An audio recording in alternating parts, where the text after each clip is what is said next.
Election commission ബി.ജെ.പിയുടെ പോക്കറ്റിലാണെന്ന് വരുത്തി തീർക്കാൻ social മീഡിയയിൽ ഇറങ്ങിത്തിരിച്ച കോൺഗ്രസ് കമ്മ്യൂണിസ്റ്റ് സൈബർ പോരാളികൾക്ക് ഇതാ കിട്ടിയിരിക്കുന്നു 8ന്റെ പണി.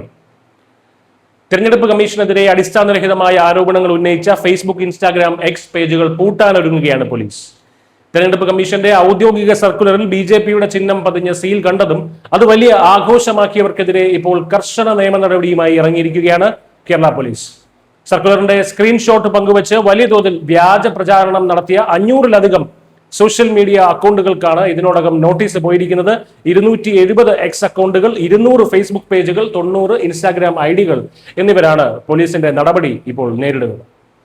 യഥാർത്ഥത്തിൽ എന്താണ് സംഭവിച്ചതെന്ന് ചോദിച്ചു കഴിഞ്ഞാൽ, കമ്മീഷന്റെ ഒരു സർക്കുലറിൽ അബദ്ധത്തിൽ ബി.ജെ.പി ചിഹ്നമുള്ള സീൽ പതിഞ്ഞുപോയി. ഇതൊരു തികഞ്ഞ ക്ലറിക്കൽ പിഴവ് മാത്രമാണെന്ന് തെരഞ്ഞെടുപ്പ് കമ്മീഷൻ വളരെ വ്യക്തമായി ഔദ്യോഗികമായ വിശദീകരണം നൽകിയതാണ്. എന്നാൽ മനുഷ്യസഹജമായ ഈ പിഴവിനെ അംഗീകരിക്കാൻ കോൺഗ്രസുകാർക്കും കമ്മ്യൂണിസ്റ്റുകാരും തയ്യാറായില്ല. പകരം ഇലക്ഷൻ കമ്മീഷൻ ബി.ജെ.പിയുടെ ചട്ടുകമായി പ്രവർത്തിക്കുന്നു എന്നൊരു വ്യാജ നരേറ്റീവ് സൃഷ്ടിക്കാനാണ് അവർ ശ്രമിച്ചത്.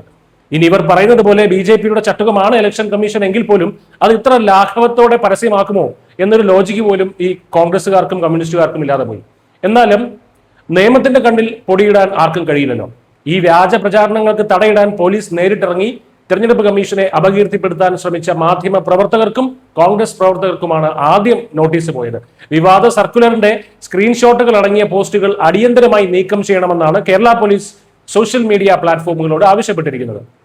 പോലീസിന്റെ ഈ കർശന നിർദ്ദേശത്തെ തുടർന്ന് പല പ്ലാറ്റ്ഫോമുകളും പോസ്റ്റുകളും നീക്കം ചെയ്തു കഴിഞ്ഞു. എക്സ് മാത്രമാണ് ഇതിൽ പൂർണ്ണമായും സഹകരിക്കാത്തത്. മെറ്റ സഹകരിക്കുന്നുണ്ട് നല്ല രീതിയിൽ തന്നെ.